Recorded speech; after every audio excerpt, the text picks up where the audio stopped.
The September rain drummed against the windows of St. Mary's Chapel in suburban Chicago, creating a somber rhythm that matched my hollow heartbeat. I stood in the back row, watching strangers offer condolences about a man they barely knew. My father had been distant, yes, but he was still my father.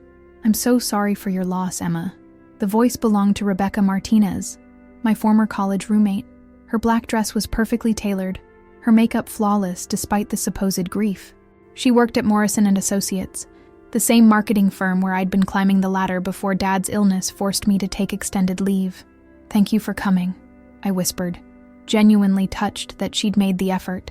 We hadn't spoken much since graduation, but seeing a familiar face in this sea of distant relatives and Dad's work colleagues felt comforting. The service began, and I found myself scanning the crowd instead of listening to the pastor's words. Dad's life reduced to generic platitudes about a good man and devoted father. The irony wasn't lost on me. Devoted fathers don't leave their daughters to handle everything alone when cancer comes knocking. That's when I saw it. 3 rows ahead, Rebecca sat next to a man in a charcoal suit. His hand rested on his knee, and her fingers were intertwined with his. Nothing unusual there. Couples hold hands at funerals.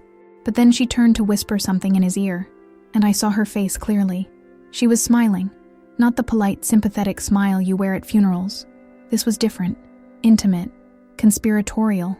Her eyes sparkled with something that had nothing to do with grief, and everything to do with secrets shared between lovers. My chest tightened. I leaned forward, trying to get a better look at the man. Dark hair, broad shoulders, expensive watch. When he turned his head slightly, my world tilted.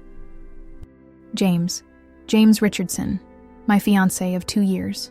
The man who'd been working late more frequently. The man who'd been supporting me through this difficult time while keeping his distance. The man who'd kissed my forehead this morning and promised to meet me at the chapel. I watched, paralyzed, as Rebecca squeezed his hand and he squeezed back. They weren't just sitting together, they were together. The way she leaned into him, the way he adjusted his posture to accommodate her closeness, the way they seemed to exist in their own bubble of intimacy, while my father's body lay 15 feet away. The pastor's voice faded into background noise. The rain against the windows became thunder in my ears. I gripped the wooden pew until my knuckles turned white, fighting the urge to stand up and scream. Instead, I sat there and watched them. I memorized every touch, every glance, every smile that passed between them. I cataloged their betrayal like evidence in a case I was building against them both. When the service ended, James finally looked back and found me. His face registered surprise, then guilt, then a carefully constructed mask of concern. He whispered something to Rebecca, who glanced over her shoulder at me with those same sparkling eyes. "Emma, honey, I'm so sorry I'm late," James said, approaching with his arms outstretched. Traffic was terrible. I let him embrace me, feeling the warmth of his body that had just been pressed against hers. "It's okay," I heard myself say. "I'm glad you're here now." Rebecca appeared beside us, her expression perfectly calibrated for sympathy. "Emma, if you need anything at all, please don't hesitate to call. I know how hard this must be." Looking at her face, beautiful, concerned, lying, I made a decision that would change everything. "Actually, Rebecca, I might take you up on that. I've been thinking about getting back to work, and I know Morrison & Associates has been expanding." "Of course. I'd be happy to help however I can." "Thank you, both of you." I squeezed James's hand and smiled at Rebecca. I don't know what I'd do without such caring people in my life. The next morning, I sat in my father's study, surrounded by the detritus of a life being dismantled. Legal documents, medical bills, and photo albums created a landscape of endings. But I wasn't thinking about death. I was thinking about resurrection. My laptop hummed to life, and I began my research. Rebecca Martinez, account executive at Morrison & Associates. LinkedIn showed her recent promotion to senior account executive, a position I'd been in line for before Dad's diagnosis. Her profile was pristine: professional headshots, strategic endorsements, carefully curated posts about industry trends. James Richardson, software development manager at TechFlow Solutions. His social media painted the picture of a man focused on his career, with occasional posts about craft beer and weekend hiking. No couple photos, no relationship status updates. Clean, unremarkable, unrevealing. But social media only tells the story people want you to see. I needed to dig deeper. I started with their digital footprints. James's credit card statements, which I still had access to as his fiancé, showed a pattern I'd been too grief-stricken to notice. Dinner reservations at restaurants we'd never been to together. Hotel charges in downtown Chicago on nights he'd claimed to be working late. Purchases at lingerie stores and jewelry boutiques that had never resulted in gifts for me. The evidence painted a clear picture. This hadn't been a moment of weakness at my father's funeral. This had been going on for months. My phone buzzed. A text from James. Thinking of you. Want to grab lunch? We need to talk about the future. The future. How thoughtful of him to bring that up now. I typed back. Actually, I have meetings today. Rain check? I needed space to think, to plan. The old Emma would have confronted them immediately, tears and accusations flying. But the old Emma had also trusted blindly and loved unconditionally.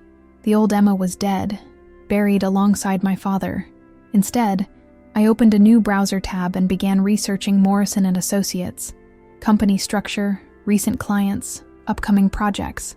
Rebecca's name appeared on several high-profile accounts, but there was something interesting in the employee directory, a new position opening up, creative director, a role that would oversee Rebecca's accounts and several others. I picked up my phone and dialed the number I'd memorized years ago. Morrison & Associates. This is Patricia. Hi, Patricia. This is Emma Chen. I'm calling about the creative director position. Oh, Emma, I remember you. How are you holding up, honey? Patricia had been the office manager when I'd worked there as an intern. She knew everyone's business and had a soft spot for me after I'd helped her organize the annual company retreat. I'm doing better, thank you. I'm actually ready to get back to work, and I saw the posting for creative director. I know it's a reach, but I was wondering if you could tell me more about it. Hold on, let me check something. I heard typing in the background. You know, your timing is interesting. Mr. Morrison was just asking about you last week. He remembered your presentation on the Hartwell account, said it was one of the best he'd seen from someone your age. My heart quickened. Really? He's been looking for someone with fresh perspective but also understanding of our client base. Someone who can bridge the gap between creative and strategic thinking. Your background in both marketing and psychology was always impressive. I'd love to schedule a meeting with him. How about tomorrow at 2 p.m.? And Emma? Don't worry about it being a reach. Sometimes the best opportunities come when we're ready for them.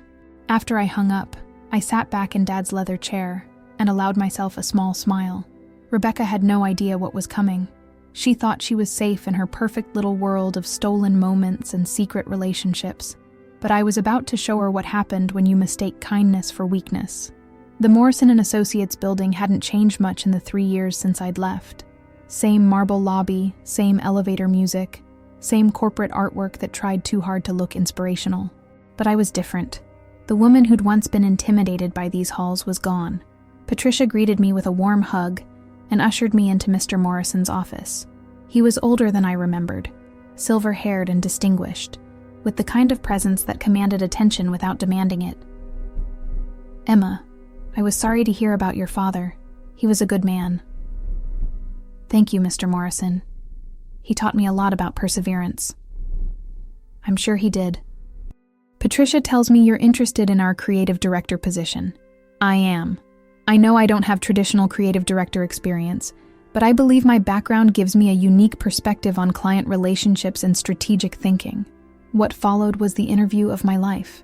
I'd spent the previous evening preparing, researching every client, every campaign, every challenge the company faced. When he asked about my vision for the role, I presented a comprehensive strategy that addressed not just creative direction, but also client retention and team efficiency. This is impressive work, Emma. Very thorough. I believe in being prepared. I can see that.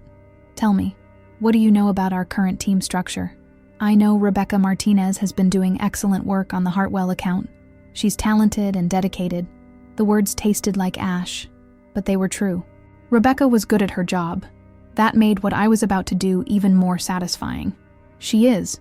She's also been expressing interest in expanding her role, taking on more responsibility. That's wonderful. I think there's real value in promoting from within, while also bringing in fresh leadership. Mr. Morrison leaned back in his chair, studying me. Emma, I'm going to be direct with you. We need someone who can handle difficult situations with grace and professionalism. This role involves managing personalities, not just projects. Are you prepared for that? I thought about Rebecca's smile at the funeral, about James's carefully constructed lies, about the months of deception that had unfolded while I'd been caring for my dying father. I believe I am. The position comes with a starting salary of $95,000, plus bonuses based on client satisfaction and team performance. You'd be overseeing 4 account executives, including Rebecca, and you'd report directly to me, overseeing Rebecca. The irony was delicious. I'm very interested. Good. I'd like you to start Monday. We'll announce the appointment at the team meeting. Walking out of that building, I felt lighter than I had in months. The first phase was complete. That evening, James took me to dinner at Romano's, a quiet Italian place where we'd had our first date. He was trying too hard to be attentive, asking about my day and my plans for the future. I watched him perform the role of caring fiancé and marveled at how convincing he could be. "I got a job today," I said over dessert. "That's great, honey." "Where?" "Morrison and Associates. Creative director position." His fork paused halfway to his mouth. "Morrison and Associates? Isn't that where Rebecca works?" "Yes, it is. She'll be reporting to me, actually." The color drained from his face. "That's... wow. Congratulations." "Thank you. It's going to be interesting, working with Rebecca again. We have so much to catch up on." He set down his fork entirely. "Emma, about Rebecca? What about her?" "Nothing. I'm glad you'll have a familiar face at the new job." I reached across the table and took his hand, the same hand that had been holding hers at my father's funeral. "You're so thoughtful, James. I'm lucky to have someone who cares about my happiness." His smile was strained, but he squeezed my hand back. "Of course. I just want what's best for you. I know you do, and I want what's best for us." Monday morning arrived with the kind of crisp October air that promised change. I chose my outfit carefully, a tailored navy suit that conveyed authority without aggression, paired with the pearl earrings my father had given me for my college graduation. Armor disguised as professional wear. The team meeting was scheduled for 10 a.m. I arrived early, setting up in the conference room and reviewing my notes one final time. Patricia brought me coffee, the good stuff from Mr. Morrison's private stash, and gave me an encouraging smile. "You're going to do great, honey." The team filed in gradually. Rebecca entered last, her expression shifting from casual confidence to confusion to something approaching panic as she saw me sitting at the head of the table. "Good morning, everyone," Mr. Morrison began. "I'd like to introduce you to Emma Chen, our new creative director. Some of you may remember Emma from her internship here a few years ago. She's been working in the field and is returning to us with extensive experience in both marketing strategy and client relations." I watched Rebecca's face carefully. She was good at hiding her emotions, but I knew her well enough to see the calculation happening behind her eyes. Emma will be overseeing all creative projects and managing our account executive team. I'm confident she'll bring fresh perspective and strong leadership to our growing client base. After the meeting, Rebecca approached me with a smile that didn't quite reach her eyes. "Emma, congratulations. This is such a surprise." "Thank you, Rebecca. I'm looking forward to working with you. I had no idea you were looking for a position here. You could have mentioned it at the funeral." It all happened very quickly. Sometimes opportunities arise when we least expect them. She nodded, but I could see her mind working. "Well, I hope we can sit down soon and discuss my current projects. I've been working on some exciting initiatives." "Of course. How about we start with the Hartwell account? I'd love to hear your perspective on the client relationship." "Absolutely. I should mention, I've been thinking about transitioning to a more strategic role. Perhaps we could discuss career development opportunities." I smiled. "I think it's wonderful that you're ambitious, Rebecca. In my experience, the best opportunities come to those who demonstrate loyalty and integrity." The word integrity hung in the air between us. She blinked, and for just a moment, her mask slipped. "Of course. I completely agree." "Excellent. Let's schedule a one-on-one for tomorrow. I'd like to get to know my team better." The rest of the day passed in a blur of meetings and introductions. I was settling into my new office, Rebecca's dream office, with its view of the Chicago skyline, when my phone buzzed. A text from James. "Can we talk tonight? It's important." I stared at the message for a long moment, then deleted it without responding. Instead, I opened my laptop and began composing an email to Rebecca. "Hi, Rebecca. I wanted to follow up on our conversation today.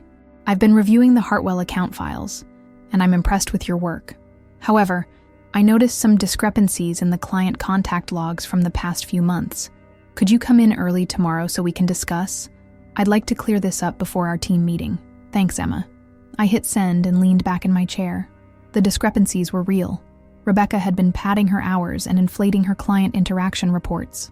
Nothing illegal, but enough to raise questions about her judgment and honesty. My phone rang. James. Emma, we need to talk. I'm at work, James. This isn't a good time. It's about Rebecca. What about her? A long pause. I think you know. I know a lot of things, James. You'll have to be more specific. Emma, please. Can we meet somewhere? I need to explain. Explain what? That you've been lying to me for months? That you've been having an affair with my former roommate? That you brought her to my father's funeral? Silence. I saw you, James. Both of you. At the funeral. Holding hands. Smiling. It's not what you think. Really? Because I think you've been cheating on me with a woman who pretended to comfort me while she was sleeping with my fiancé. I think you both used my father's death as an opportunity to be together. I think you're both exactly the kind of people who would betray someone when they're at their most vulnerable. Emma, I'm at my new job, James. My new job where I'm Rebecca's boss. My new job where I'll be evaluating her performance and making decisions about her future. My new job where I'll be working closely with her every single day. Another pause. Longer this time. What do you want? I want you to understand that actions have consequences. I want you both to understand that betrayal has a price. Are you threatening us? I'm informing you. Rebecca will be receiving a performance review that reflects her actual work quality and professional ethics. You'll be receiving divorce papers. Or rather, a broken engagement, since we never quite made it to the altar. Emma, you're making a mistake. We can work this out. The only mistake I made was trusting either of you. But I'm a fast learner. I hung up and turned back to my computer. Tomorrow, Rebecca would sit across from me and try to explain her falsified reports. She would realize that her perfect plan had crumbled, that her secret relationship had cost her everything she'd worked for. As for James, he would come home to find his belongings packed and waiting by the door. His key would no longer work. His excuses would no longer matter. I looked out at the Chicago skyline, at the city lights beginning to twinkle in the growing darkness. My father had taught me many things, but the most important lesson had come after his death. Some people will smile at your funeral while they destroy your life. But the thing about funerals is that they're not just about endings. Sometimes they're about beginnings too, and my new beginning was just getting started.